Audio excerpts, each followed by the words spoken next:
같이 나눌 말씀은 요한계시록 17장 8절에서 18절입니다. 요한계시록 17장 8절에서 18절 먼저 8절 읽고 시작하겠습니다. 내가 본 짐승은 전에 있었다가 지금은 없으나 장차 무적행으로부터 올라와 멸망으로 들어갈 자니 땅에 사는 자들로서 창세 이후로 그 이름이 생명책에 기록되지 못한 자들이 이전에 있었다가 지금은 없으나 장차 나올 짐승을 보고 놀랍게 여기리라. 자, 요한은 17장에서 이 음녀를 이제 보고 있습니다. 이 음녀는 큰 성 바벨론의 다른 이름이고요. 사실 세상을 움직이는 이 사단의 하수인으로서 움직이고 있는 것은 정치 권력과 거짓된 선지자뿐 아니라요. 뒤에 물질로 이들과 결탁되어 있고 이들을 조종하고 있는 세력이 있죠. 그냥 이제 비유하자면 악한 재벌 이런 정도가 사실은 정치 권력도 종교 권력도 뒤쪽에 악한 이 물질 권력이 또 존재하지 않습니까? 이것을 큰성 바벨론 음녀라고 이야기하고 있고요. 이 큰성 바벨론 음녀가 짐승, 이 정치 권력 혹은 거짓 선지자를 타고 있다. 그러니까 서로 지금 이제 결탁해 있는 모습을 보았는데요. 자, 먼저 이 짐승, 큰 음녀가 타고 있는 짐승의 운명에 대해서 먼저 설명하고 있습니다. 여기에 대해서 무엇이라고 이야기하고 있느냐고 하면 전에 있었다가 지금은 없으나 장차 무적행으로부터 올라올 자다, 이렇게 이야기를 하고 있습니다. 이전에 있었다가 지금은 없으나 장차 나올 짐승이다, 이렇게 묘사하고 있습니다. 무슨 의미인지 설명하겠습니다. 이 짐승은 힘이 있었습니다. 사단의 하수인으로서 힘이 있었는데요. 예수 그리스도의 속죄의 피가 흐르기 전까지는 힘이 있었지만 그것이 바로 전에 있었다가 혹은 이전에 있었다가의 의미입니다. 예수 그리스도의 속죄의 피가 흐르시고 참된 메시아께서 오셔서 하나님 나라의 문을 여신 이후로는 지금은 사실은 힘 있는 존재가 아니라고, 지금은 사실은 택한 백성을 멸망시키는 일을 위해서는 할 수 있는 일이 아무것도 없다고 이렇게 이야기하는 것이고요. 장차 무적행으로부터 올라와 라는 표현이 또 나오죠. 장차 나올 짐승이라는 표현이 나오죠. 마지막 때에 이 지옥으로부터 잠시 나올 것에 대해서 성경은 계속 이야기하고 있는데요. 그것에 대해서 이야기합니다. 그러나 나중에 무적행으로부터 잠시 이 짐승의 세력이, 사단의 하수인이 나온다고 해서, 적그리스도가 나온다고 해서 무언가 할 수 있느냐? 아니요. 나온 이유는 처절하게 최후의 패배를 맞이하기 위해서 나오는 것이지 아무것도 아닙니다. 그런데 생명책에 기록된 사람들에게는 이것은 아무것도 아니지만 생명책에 기록되지 못한 자에게 이 거짓 메시아, 이 짐승은요, 굉장히 매력이 있어서 놀랍게 여기고 숭배할 것이다, 경외하고 추종하게 될 것이다, 이렇게 이야기하고 있습니다. 자, 그런데 이 짐승이 구체적으로 무엇인지 한번 보도록 하겠습니다. 9절, 우리 10절 읽도록 하겠습니다. 9절. 지혜 있는 뜻이 여기 있으니 그 일곱 머리는 여자가 앉은 일곱 산이요, 또 일곱 왕은 다섯은 망하였고 하나는 있고 다른 하나는 아직 이르지 아니하였으나 이르면 반드시 잠시 동안 머무르리라. 자, 이렇게 이 짐승에 대해서 적그리스도 그리고 이 악한 정치 권력 이 되는 이 짐승에 대해서 여기 단서를 주고 있는데요. 일곱 머리, 일곱 왕이다, 이렇게 이야기를 하고 있습니다. 짐승에게는 머리가 일곱이 있었다고 했잖아요, 그죠? 일곱 머리, 일곱 왕이다 그랬는데 이 일곱 머리, 일곱 왕이 여자가 앉은 일곱 산이라고 이야기하면서 이 일곱 머리가 혹은 일곱 왕이 일곱 산으로부터 유래되었다라고 이야기하고 있는데, 사실은 이것을 그 당시의 사람들이 읽을 때는 무슨 의미인지 모를 수가 없습니다. 왜냐고 하면 로마는 7개의 산으로 이렇게 그 산에서부터 시작되어진 국가이고요. 이것에 대한 그 신화는 로마 제국에 전체적으로 퍼져 있기 때문에 그렇습니다. 그러니 여기 일곱 왕은 로마 제국과 로마 제국의 대표인 그들의 황제를 지침하고 있는 것임을 알게 됩니다. 그러나 또 기억해야 되는 것은 요한계시록을 풀이하는 중요한 원칙이 이제와 또 나중이죠. 그때 로마였다고 해서 지금도 로마 교황청이 바로 그걸 이야기하는데 이렇게 이야기할 수 있는 게 아니라요. 그때 로마 제국이 가지고 있던 악한 영향력이 지금 이 시대에 그와 같은 모습으로 드러난다는 것이죠. 그러니 예를 들어 이 로마가 가장 세속적이면서 가장 또 이 참진리에 대적하였지 않습니까? 이것과 같은 모습의 정치적, 군사적, 이념적, 종교적 세력을 가진 그것이 바로 이 짐승의 모습이다라고 이야기하고 있는 것입니다. 그런데 우리가 읽었던 10절에 보니까 이 짐승의 그 7머리의 7왕 중에 5은 이미 망했다라고 이야기합니다. 7밖에 없는데 5은 망했고 2밖에 안 남았는데요. 하나는 지금 겨우 남아 있는데 나머지 하나는 지금은 없고 나중에 잠시 동안 나왔다가 없어질 존재다라고 이야기합니다. 그래서 이 마지막은 7번째는 잠시 무적행으로부터 올라와서 하나님을 대적하다가 바로 멸망하여서 영원히 사라지게 될 세력을 이야기합니다. 그러니 기껏해야 7왕이 있다고 하지만 하나 겨우 남아있는, 사실은 아무것도 아니라고 이야기를 하고 있습니다. 자, 그런데요 11절 한번 보도록 하겠습니다. 읽겠습니다. 시작. 전에 있었다가 지금 없어진 짐승은 8째 왕이니 7 중에 속한 자라. 그가 멸망으로 들어가리라. 자, 전에 있었다가 지금 없어진 짐승, 과거에는 힘이 있다가 지금은 힘을 잃어버리게 된, 예수 그리스도에 의해서 머리가 깨어지게 된 이 세력에 대해서요 8째 왕이다 이렇게 이야기를 합니다. 이게 이제 무슨 의미인지 좀 보겠습니다. 이 짐승에게 7머리가 있었고 7왕이 있었잖아요, 그죠? 근데 이 짐승 자체를 또 8번째 왕이다, 논리적으로 이야기하면 8번째 머리에 8번째 왕이다라고 이야기를 하고 있습니다. 이 말은 무슨 말이냐고 하면, 여러분 한번 이 지금 7이라는 대변자들이 그 나왔는데요.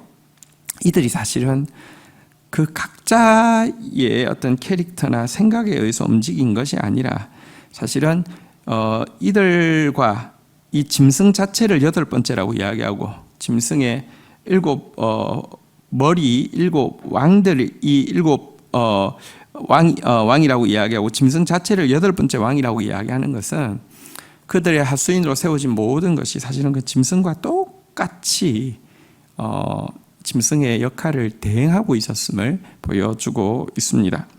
악한 자가 힘이 있는 이유는 그 자체가 힘이 있어서가 아니라 사단이 밀어주기 때문입니다. 사단의 지정의가 들어가기 때문입니다. 사단의 능력이 나타나기 때문에 그렇죠. 자, 어쨌든 이런 짐승의 모습을 보여주었는데요. 조금 더 또 그 소개하고 있습니다. 12절 한번 보도록 하겠습니다. 12절, 13절. 내가 보던 10뿔은 10왕이니 아직 나라를 얻지 못하였으나 다만 짐승과 더불어 임금처럼 한동안 권세를 받으리라. 13절. 그들이 한 뜻을 가지고 자기의 능력과 권세를 짐승에게 주더라. 자, 짐승을 묘사함에 있어서 7머리가 있고 7 관을 썼고 근데 또 10뿔이 있다라고 했는데 앞부분에서는 7머리에 대해서 소개했다고 하면 지금 이제 10뿔에 대한 소개입니다. 10뿔은 이들도 왕이라고 이야기합니다. 그러나 나라는 얻지 못한 왕이라고 이야기하고 있고요. 짐승과 더불어 잠시 동안 왕노릇하는 권세를 받는다라고 이야기했는데, 왕인데 나라가 없는 왕, 이게 이제 우리로서는 개념이 잘 안 되지만 당시로서는 이해하기가 어려운 개념은 아니었습니다. 로마에는 황제가 있지만 또 로마에는 분봉왕이라고 해서요, 그 지역에서 로마 황제의 명을 받아서 로마 황제의 허락하에서 로마 황제와 더불어서 그러니까 이제 통치하는 분봉왕이라는 개념이 있습니다. 그래서 이 10뿔은 이 분봉왕의 개념과 같은 모습으로 드러나 있습니다. 이것은 우리로 치면 이런 것입니다. 이 그 7머리 7왕과 같은 이 사단의 하수인 이의 모습이 아니라, 분봉왕이라는 것은요, 어떤 작은 영역들에서, 우리의 일상과 접하는 어떤 영역들에서 잘못되어진 그 영향력을 끼치는 잘못된 권위 전부를 이야기하는 것일 수 있습니다. 사실은 이 분봉왕으로 가정을 세우기도 하고, 이 분봉왕으로 회사의 사장을 세우기도 하고, 이 분봉왕으로 학교에 교사를 세우기도 해서 얼마나 많은 공동체들을, 사람들을 파괴하고 있는지 우리가 보고 있잖아요. 그죠? 사단은 이렇게 작은 영역들에도 분봉왕을 보내어서 일을 하고 있는데요. 근데 그들이 이 작은 권세를 부여받아 가지고 자기 영역을, 사망의 면류관을 쓰고 사망의 왕노릇을 하고 있는데, 한 가지 공통점은 그들은 한 뜻을 가지고 자기 능력과 권세를 자기를 파송한 짐승에게 다 주고 있다라고 이야기를 하고 있습니다. 왜 그렇습니까? 왜 짐승에게 힘을 주고 어린 양과 싸우기 위해서, 밑에 절에 보면 나오는데요, 이렇게 그 힘을 모으고 있습니까? 14절 한번 보도록 하겠습니다. 같이 읽겠습니다. 시작. 그들이 어린 양과 더불어 싸우려니와 어린 양은 만주의 주시요 만왕의 왕이시므로 그들을 이기실 터이요 또 그와 함께 있는 자들 곧 부르심을 받고 택하심을 받은 진실한 자들도 이기리로다. 여러분, 이 10뿔이, 이 분봉왕이 사망의 면류관 쓰고 사망의 왕노릇하기 위해서 작은 영역들을 부여받은 사람들이 짐승을 추종하고 짐승에게 모든 영광을 주는 이유가 무엇일까요? 어린 양을 미워하고 대적하는 이유가 무엇일까요? 짐승은요, 무엇을 주냐고 하면 자아 팽창을 부추기고 자아 팽창을 지지해 줍니다. 짐승에게 내가 능력과 권세를 줄수록 짐승은 너의 자아에, 우리 그 바치는 분봉왕의 자아에 대해서, 자아가 성취되게 하고 자아에 대해서 만족 있게 확신을 가지게 하고 자아가 팽창되어지게 합니다. 그러나 예수 그리스도에게, 어린 양에게 능력과 권세를 우리가 온전히 바치고 나아가게 되면 예수 그리스도는 자아 팽창이 아니라, 자기 확신이 아니라 자기 부인을 이렇게 우리에게 심어 줍니다. 그래서 여러분, 사실 사람들은요, 이 예수 그리스도를 참으로 따르는 길은 원치 않습니다. 무늬만 기독교인 되는 것은 쉽습니다. 거룩 없는 기독교인 되는 것은 세상에서 제일 쉬운 일입니다. 참으로 예수 그리스도 쫓아가는 길은 어렵고 원치 않습니다. 왜냐하고 하면 이것은 자기 부인 없이는 안 되기 때문입니다. 그러면 우리 짐승을 숭배하며 짐승에게 작은 영역을 부여받아서 그냥 내 마음대로 하는 것이 낫습니까? 아닙니다.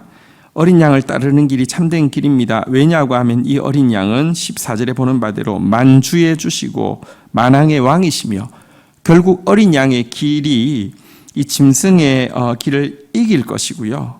그리고 진실로 그 어린 양을 따르는 자들, 그 어린 양과 함께 있는 자들, 그 어린 양의 부르심을 받고 응답하고 나온 자들도 자기 부인을 통하여서 진정한 승리에 이르기 때문입니다.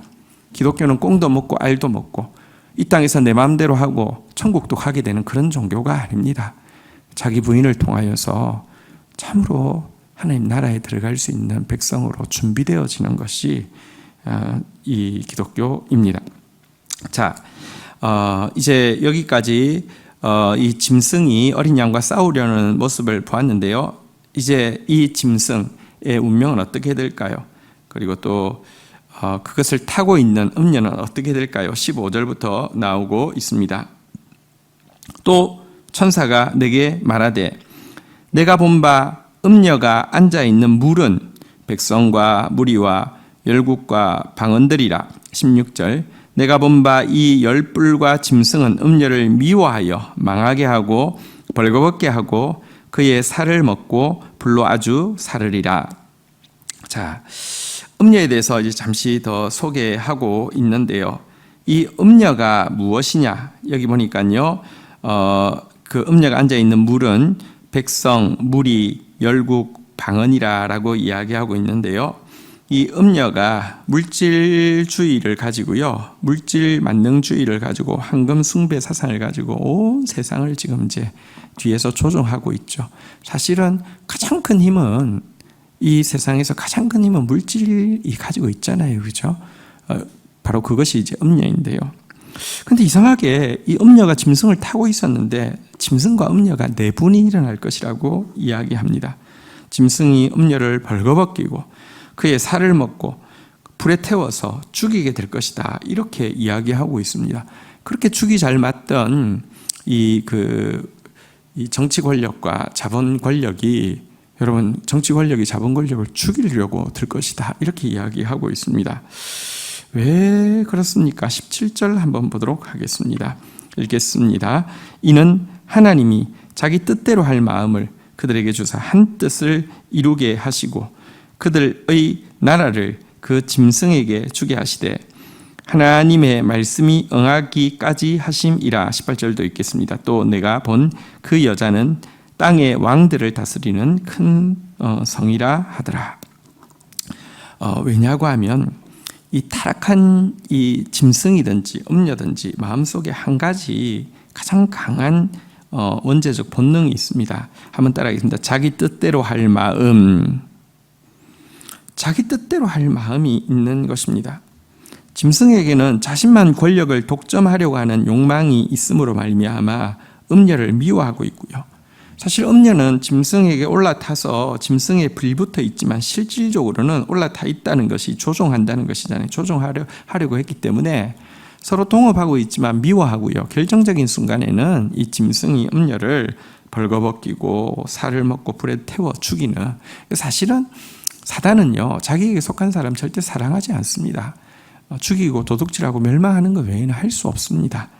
이렇게 될 것이다. 이것이 온 세계가 얘를 뒤에서 사단의 하수인으로서 일하고 있는 짐승과 음녀의 운명이 될 것이다, 이렇게 이야기하는 본문이었습니다. 오늘 본문 말씀 가지고 우리 함께 기도하며 하나님 앞에 나가도록 하겠습니다.